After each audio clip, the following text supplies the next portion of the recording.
Welcome back to A Twist of Faith. I'm your host, Alex Parkview. We are picking up with bonus episode because I have the time to do a bonus episode, number 2.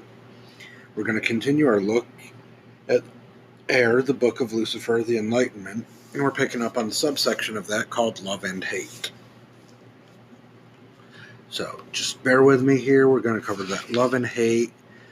Looks like we'll get into satanic sex, and then we'll probably call it till the next edition, where I'll pick up on not all vampires suck blood, which gets into energy vampires, which is actually a pretty interesting section of the Satanic Bible, so I'm kind of excited to get to that one. So stick around and we'll pick up on love and hate. Love and hate. Satanism represents kindness to those who deserve it, instead of love wasted on ingrates. You cannot love everyone. It is ridiculous to think you can.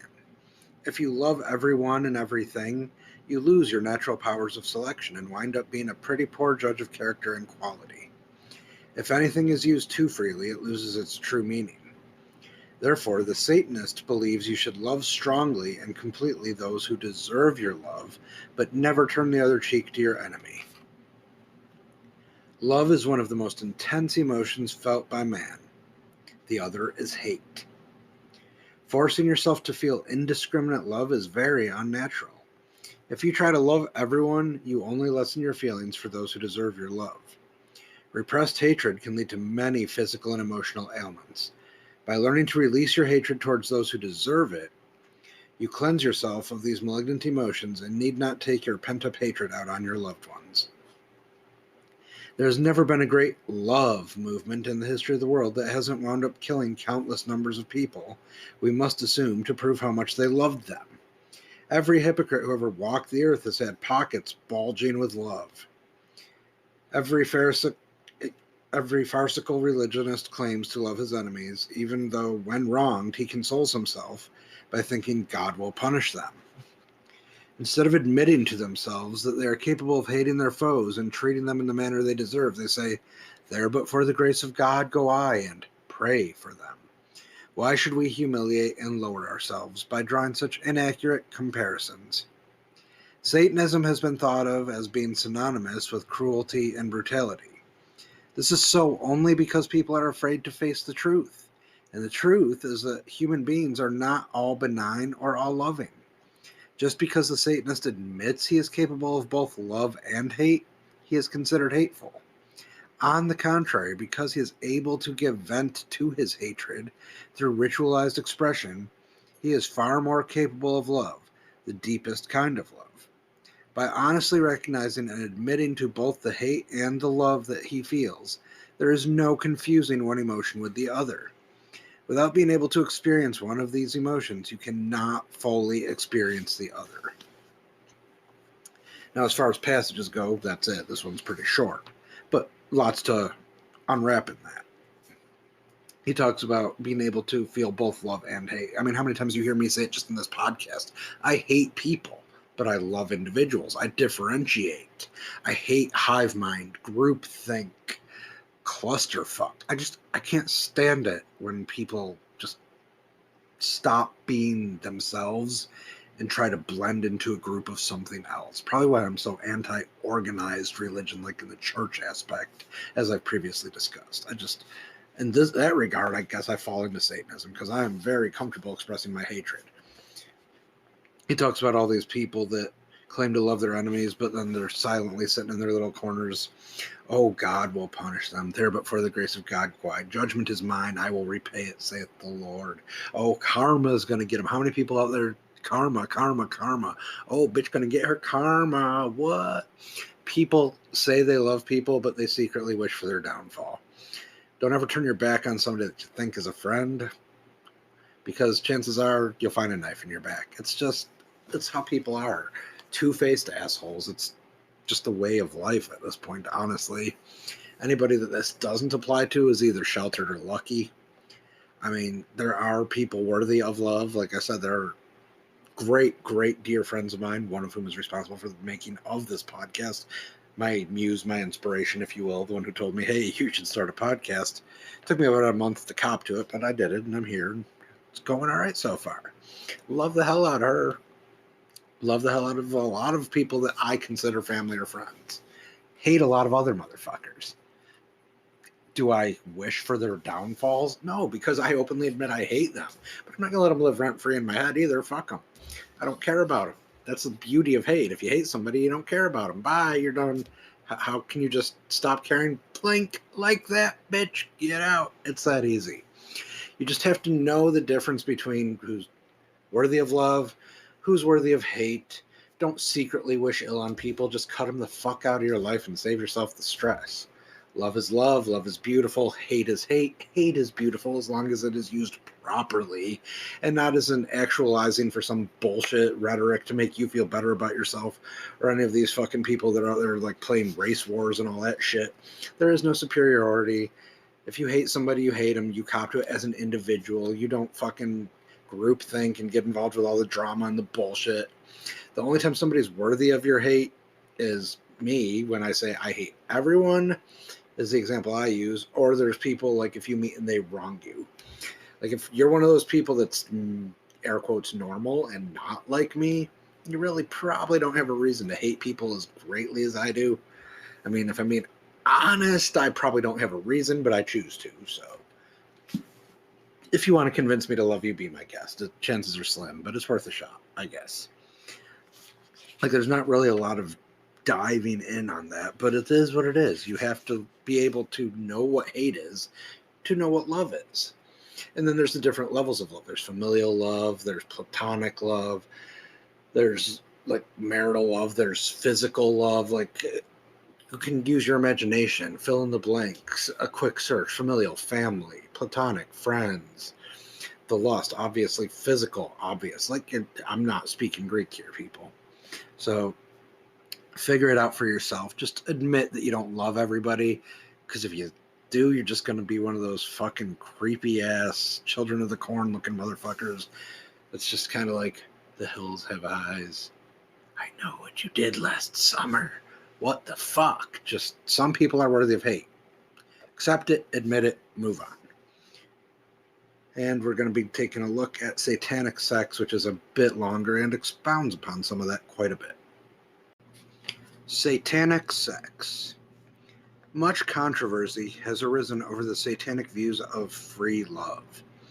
It is often assumed that sexual activity is the most important factor of the satanic religion, and that willingness to participate in sex orgies is a prerequisite for becoming a Satanist. Nothing could be further from the truth. In fact, opportunists who have no deeper interest in Satanism than merely the sexual aspects are emphatically discouraged. Satanism does advocate sexual freedom, but only in the true sense of the word. Free love in the satanic concept means exactly that. Freedom to either be faithful to one person or to indulge your sexual desires with as many others as you feel is necessary to satisfy your particular needs. Satanism does not encourage orgiastic activity or extramarital affairs for those to whom they do not come naturally. For many, it would be very unnatural and detrimental to be unfaithful to their chosen mates. To others, it would be frustrating to be bound sexually to just one person. Each person must decide for himself what form of sexual activity best suits his individual needs. Self-deceitfully forcing yourself to be adulterous or to have sex partners when not married, just for the sake of proving to others, or worse yet, to yourself, that you are emancipated from sexual guilt, is just as wrong by satanic standards as leaving any sexual need unfulfilled because of ingrained feelings of guilt. Many of those who are constantly preoccupied with demonstrating their emancipation from sexual guilt are in reality held in even greater sexual bondage than those who simply accept sexual activity as a natural part of life and don't make a big to-do over their sexual freedom. For example, it is an established fact that the nymphomaniac, every man's dream girl and heroine of all lurid novels, is not sexually free, but is actually frigid and roves from man to man because she is too inhibited to ever find complete sexual release. Another misconception is the idea that ability to engage in group sexual activity is indicative of sexual freedom. All contemporary free sex groups have one thing in common. discouragement of fetishistic or deviant activity. Actually, the most forced examples of non-fetishistic sexual activity, thinly disguised as freedom, have a common format.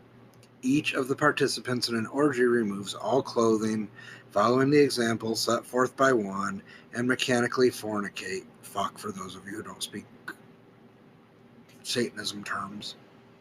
Also following the leader's example. None of the performers consider that their emancipated form of sex might be regarded as regimented and infantile by non-members who fail to equate uniformity with freedom. The Satanist realizes that if he is to be a sexual connoisseur and truly free from sexual guilt, he cannot be stifled by the so-called sexual revolutionists any more than he can by the prudery of his guilt-ridden society. These free sex clubs miss the whole point of sexual freedom. Kind of ironic. Unless sexual activity can be expressed on an individual basis, which includes personal fetishes, there is absolutely no purpose in belonging to a sexual freedom organization. Satanism condones any type of sexual activity which properly satisfies your individual desires, be it heterosexual, homosexual, bisexual, or even asexual if you so choose. Satanism also sanctions any fetish or deviation which will enhance your sex life so long as it involves no one who does not wish to be involved. The prevalence of deviant and or fetishistic behavior in our society would stagger the imagination of the sexually naive. There are more sexual variants than the unenlightened individual can perceive. Transvestism, sadism, masochism, urolagnia, exhibitionism, to name only a few of the more predominant. Everyone has some form of fetish, but because they are unaware of the preponderance of fetishistic activity in our society, they feel they are deprived if they submit to their unnatural yearnings. There's an asterisk at the end of that. It says, fetishism is not only practiced by human beings, but by animals as well. The fetish is an integral ingredient in the sex lives of animals. The sexual odor, for example, is necessary for one animal to become sexually aroused by another. Laboratory tests have shown that when an animal is scientifically deodorized, it loses sexual attractiveness to the other animals.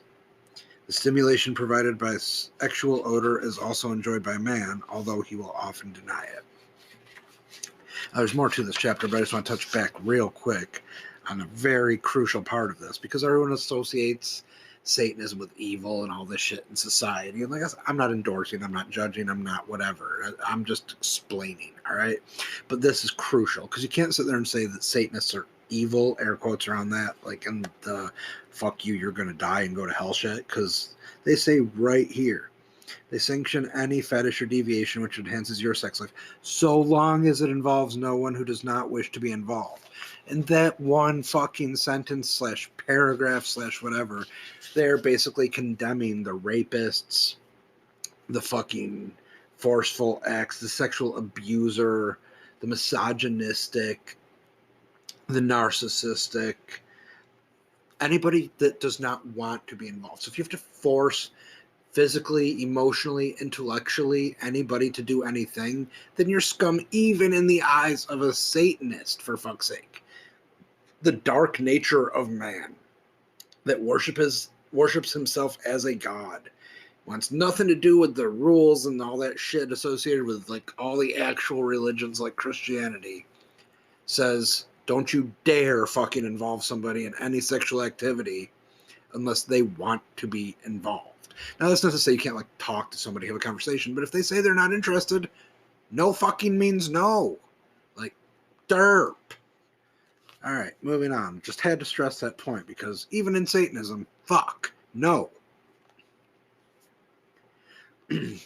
Even the asexual has a deviation, his asexuality. It is far more abnormal to have a lack of sexual desire, unless illness or old age or another valid reason has caused the wane, than it is to be sexually promiscuous. However, if a Satanist chooses sexual sublimation above overt sexual expression, that is entirely his own affair.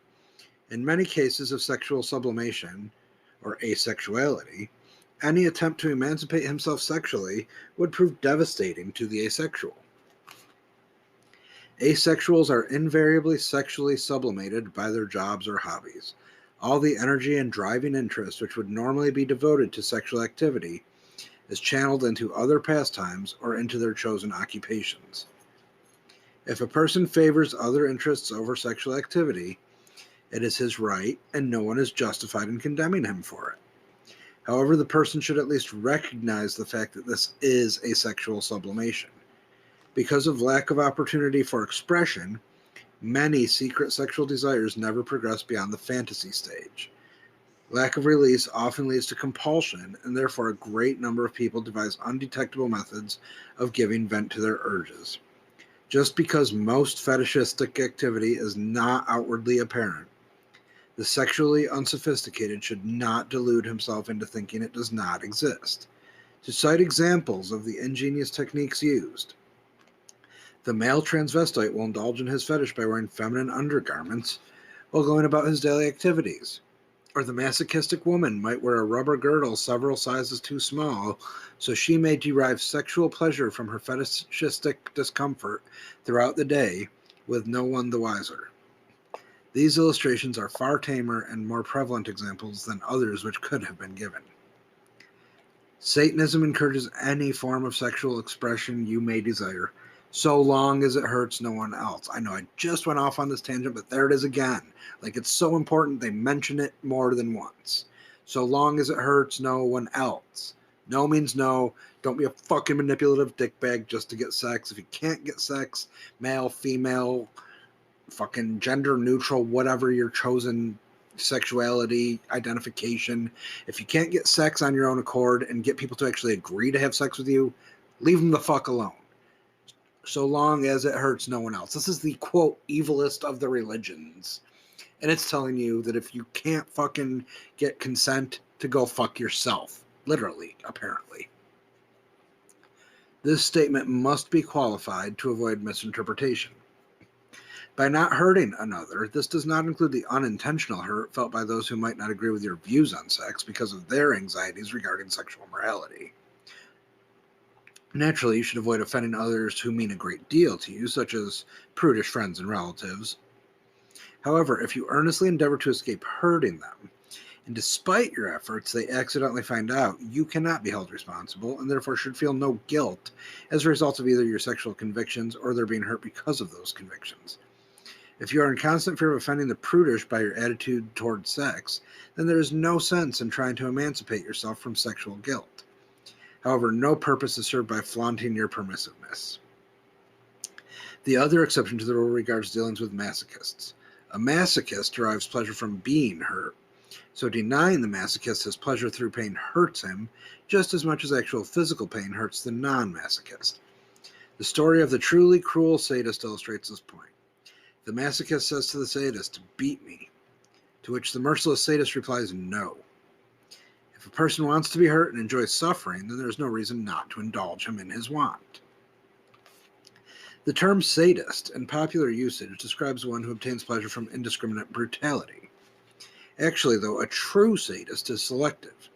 He carefully chooses from the vast reserve of appropriate victims and takes great delight in giving those who thrive on misery the fulfillment of their desires. The well-adjusted sadist is Epicurean in selecting those on whom his energies will be well spent. If a person is healthy enough to admit he is a masochist and enjoys being enslaved and whipped, the real sadist is glad to oblige. Aside from the foregoing exceptions, the Satanist would not intentionally hurt others by violating their sexual rights. Gee, they mention it a third fucking time. If you attempt to impose your sexual desires upon others who do not welcome your advances, you are infringing upon their sexual freedom. Therefore, Satanism does not advocate rape, child molestation, sexual defilement of animals, or any other form of sexual activity which entails the participation of those who are unwilling or whose innocence or naivete would allow them to be intimidated or misguided into doing something against their wishes. If all parties involved are mature adults who willingly take full responsibility for their actions and voluntarily engage in a given form of sexual expression, even if it is generally considered taboo, then there is no reason for them to repress their sexual inclinations. And again, I've mentioned this like 3 times already because he did, but I'm going to mention it again. Even this like most evil, air quotes, most evil religion, man-made, all about self-gratification, being your own God on earth, living your life your way, only have one life, no afterlife, live it up, do your thing. Says fuck off if you have to lie to or hurt or force somebody else to participate. So that's one common theme. Like I talked about, not maybe too many common themes in religions. There's one I'm definitely seeing. I mean, a lot of them just straight talk abstinence and stuff, but the biggest common thing is don't force your will on others. There's some twisty shit in the Christian Bible. I'll touch on that in a future episode. Definitely, because there's some twisty shit regarding that. But the Satan Bible, the Satanic Bible, Anton LaVey, the Black Pope himself, tells you that you should not intentionally hurt others by violating their rights. You're infringing upon their sexual freedom. Do not rape. Do not molest a child. Do not defile an animal. Like, obviously, these are not 10 Commandment type things, but holy shit. LaVey, the man himself who wrote this religion, created this religion, even felt strongly enough to put in there that if you have to force somebody into it and that's not a kink of theirs, then you're a scummy piece of shit. And I want to really drive that point home. Scummy fucking piece of shit. So unless you're with a sadist, a masochist, somebody who's into that kind of like trippy kink, back the fuck up, get consent, don't be a fucking dickbag. Really is that simple. Holy fuck. Bravo, LaVey. Like fucking applause in the background for that. Please. Jesus, fuck. So on that note of holy fuck, LaVey himself tells you not to fucking take advantage of another person unless they're into it. I'm going to take a quick break, come back, and pick up some more of this. Just how long was that break? Guess you'll never know. Now, LaVey has like a 3.5-page rant on masturbation, and I'm going to cover masturbation because it's in here, but I'm going to cherry pick because I don't feel like reading 3.5 pages about jerking it or rubbing one out in the female sense, whatever. Fill in your own fucking definition of masturbation, but I'm cherry picking the parts that I feel tie into this. Masturbation is regarded as evil because it produces pleasure derived from intentionally fondling a forbidden area of the body by one's own hand. The guilt feelings accompanying most sexual acts can be assuaged by the religiously acceptable contention that your sensual delights are necessary to produce offspring, even though you cautiously watch the calendar for the safe days. You cannot, however, placate yourself with this rationale while engaging in masturbatory practices. The Satanist fully realizes why religionists declare masturbation to be sinful. Like all other natural acts, people will do it, no matter how severely reprimanded. Causing guilt is an important facet of their malicious scheme to obligate people to atone for sins by paying the mortgages on temples of abstinence. Satanically speaking, though, it is far better to engage in a perfect fantasy than to cooperate in an unrewarding experience with another person. With masturbation, you are in complete control of the situation. I mean, I'm reminded of the old caveat expression. It says, I've never rubbed one out and thought, damn, that sucked. Like, I've never jerked off and been disappointed in myself. You get the theme. Like, obviously, masturbation is taboo because society, namely the big temples of religion, make it so. Christianity, Catholicism. I'm going to go out on a limb and assume Hinduism does as well. I can't picture any religion other than Satanism, or maybe those Yazidis that are just doing whatever the fuck they want until the day they die. But I can't picture any other religion other than Satanism just saying, hey, fucking rub one out. Who cares? It feels good. You're unencumbered. Do your thing. You're not having to trick nobody else. Beat your meat. Live your life. Live it up. Just make sure you don't make a mess. Clean it up. I don't know. But obviously, like, masturbation is just taboo because the churches tell us it's bad. If you go into the Christian faith again, there's a story of Onan in the Old Testament. He was supposed to fuck his dead brother's wife, if memory serves. It's been a while since I've read all of it, so I'm like trying to remember here.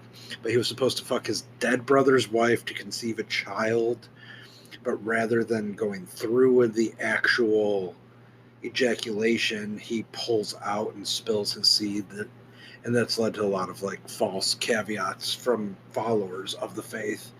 They say like it's better to spill your seed in the belly of a whore than to waste it. That's not actually in the Bible. That's just something people made up based on that whole Onan pulling out because he felt wrong spooging in his brother's wife. So, I mean, something as simple as that then gets twisted by the people who follow the faith because it's interpretation. The actual famous passage about spilling your seed in the belly of a whore is nowhere in any Bible written as read. It's not a thing. So the religion makes it awkward. And then the followers of the religion are like, well, you just shouldn't do it because it's bad, it's a sin. And then there's shame cycles involved because you feel shame when you do it. But that's like, and then at some point in your life, it's like, well, is it really shameful or is it just a quick hey? And now there's medical stuff going on in the world. I know at least for men's health, prostate stuff, supposedly ejaculation, masturbation, sexual intercourse with like it doesn't matter, just ejaculation, but masturbation's a part of that, is actually good for your health. So, I mean, I'm gonna just say, yeah, the religious thing with that probably just got thrown out of whack. LaVey recognizes it. He just says, hey, at least you're in control. You know what you like. Get yourself off. You're not harming anybody. You're not forcing anybody else. You're not having a shitty encounter with somebody just for the sake of having a shitty encounter. So rub one out, live it up, fucking get on with your bad self, I guess. LaVey looks at masturbation the same way he looks at a lot of things with that. As long as it's not hurting anybody else, it's not repressing anybody else, and it's bringing you pleasure and helping you live your best earthly life, go for it. I mean, honestly, that whole thing from the previous, like 2 episodes prior, where we talked about societal things and whether or not you really had to take into consideration other people as far as your earthly desires, and, you know, the world not being